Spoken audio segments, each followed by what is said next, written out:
Hi, I'm Ryan Szymanski, curator for Battleship New Jersey Museum and Memorial. As built, Iowa-class battleships had 10 twin mounts for 5-inch 38 caliber guns. But during their 80s era reactivations, 4 of these twin mounts, 8 total barrels, are removed from the ships. The question that we got recently was, why remove some of the firepower of these ships? Battleship New Jersey has fired way more 5-inch shells than 16-inch shells. Even if you take away things like, this is a dual-purpose weapon. It can be used in an anti-ship role. In fact, the only warship Battleship New Jersey ever sank, the destroyer Mayakaze, we sank with 5-inch gunfire so as not to waste 16-inch ammunition.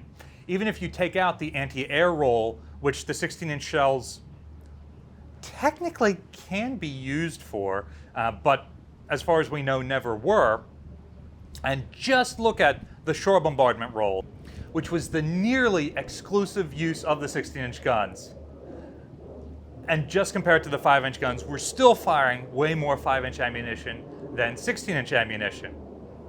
The rate of fire is quicker, the shells are lighter, blah, blah, blah, blah, blah. But we often talk about how, hey, I wouldn't put a flight deck on the back of this ship because then you're removing 1/3 of the whole reason for having this ship, the big 16-inch guns. Well, why did we remove 2/5 of the ship's 5-inch firepower then?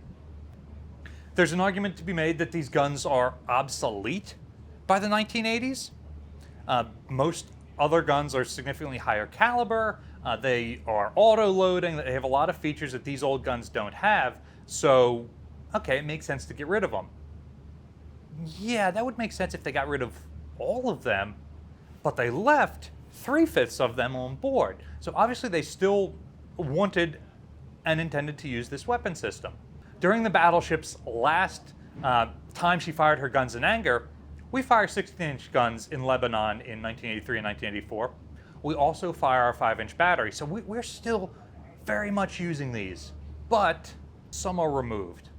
And there's 2 good reasons for that I've found so far. The first reason is that 5-inch gun mounts come in a variety of flavors. The ones on Iowa-class battleships are the very heaviest ever made. In particular, these are Mark 28 Mod 2 5-inch guns.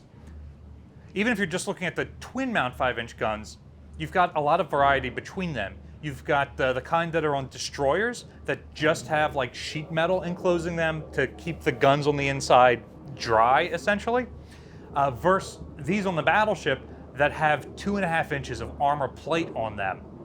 It's not much armor on the battleship, but it's a lot of armor for this particular gun mount. Looking at this door here, you get an idea of just how thick that armor is. And look at the doorway right here. Even cruisers, aircraft carriers, and older types of battleships didn't have this much armor on their guns because they didn't have that much margin of weight for them. So that's one thing. This particular gun weighs 85 tons.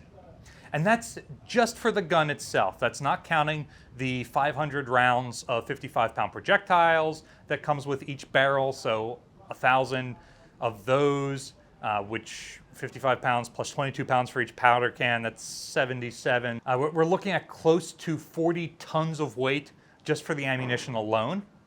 It also means the reduction of the crew by about 50 people per gun mount, which means that 14 guys in the gun, 12 guys in the upper handling room, and about 21 guys down in the magazines down below. You've got close to 50 guys that are being removed from the crew. So you're removing those people, you're removing their personal effects, you're removing the food that you need for them, and all of that means a massive reduction in weight.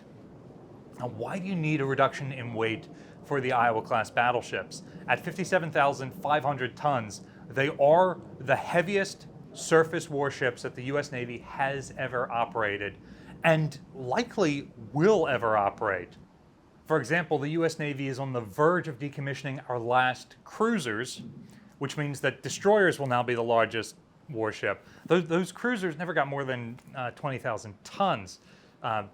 Arguably, the Alaska-class large cruisers were larger than that. The Ticonderogas, our last class, are in the 10,000-ton range. But now Arleigh Burke destroyers are approaching 10,000 tons, and they're going to take over that role.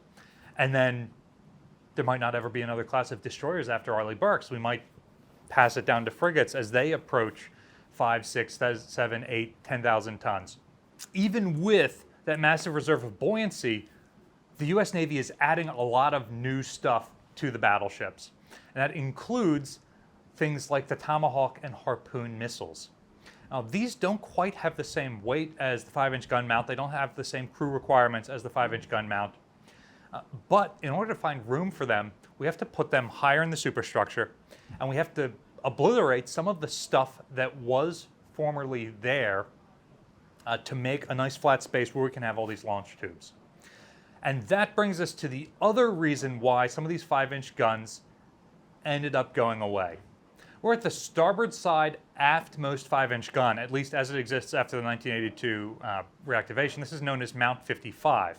The starboard side guns being odd numbered, port side being even numbered, and the first digit of the number being the caliber of the gun.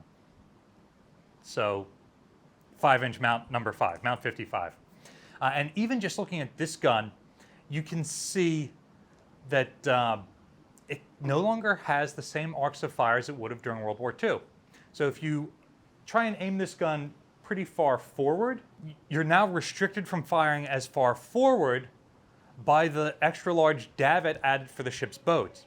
During World War II, we always had a davit for the boat, but it was very low mounted only on the main deck. These guns are all on the O1 level, so they can effectively fire over it. Likewise, aiming aft, you've now got the refueling boom and the missile platform that are restricting our arcs of fire.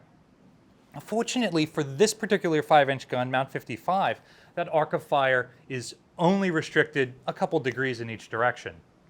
The space you can see behind me that has the overhang from the missile deck over it was once Mount 59, or the aftmost 5-inch gun on the starboard side.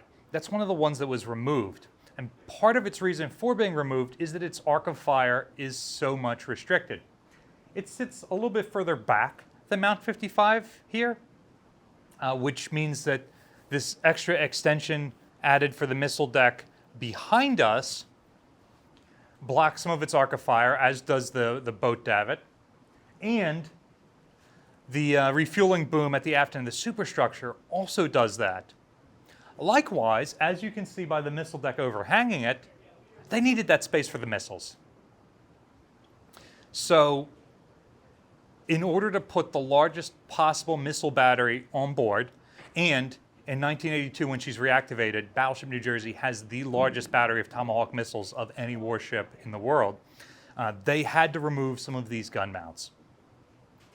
And I suspect finding room for the missiles meant even more than the weight saved by removing these guns, their crews, their ammunition, and some of that other stuff.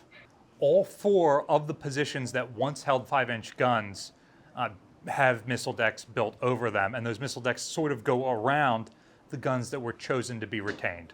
The ones that ended up being retained were the ones that lost the least from their arcs of fire.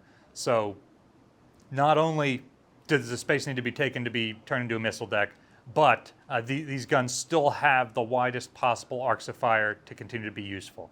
However, it does show you a little bit how the Navy is starting to move away from the 5-inch gun system, and even though they're leaving it on board, they are acknowledging to a small extent that it is obsolete, in that they have removed some of them, and they've accepted that these guns can no longer train all the way aft or as far forward as they once did. So what do you think was more important, those Tomahawk cruise missiles or the 5-inch guns? During the Vietnam War, the U.S. Navy does not add any missiles to New Jersey, and she goes over purely as a gunship with her full battery of 5-inch guns. During the 1980s, New Jersey does fire her 5-inch guns in a shore bombardment role, but never her Tomahawk cruise missiles. And Missouri and Wisconsin, the 2 Iowas that do fire their Tomahawks in combat, fire significantly more 5-inch ammunition than Tomahawk ammunition. Let us know your thoughts in the comment section down below. Battleship New Jersey receives operating support from the New Jersey Department of State, as well as a number of other businesses and private individuals like yourselves. We really appreciate your support. There's a link in the description below if you'd like to donate to support the ongoing restoration of the battleship. You can also support us by liking, sharing, and subscribing so more people find about the museum and our channel. Thanks for watching.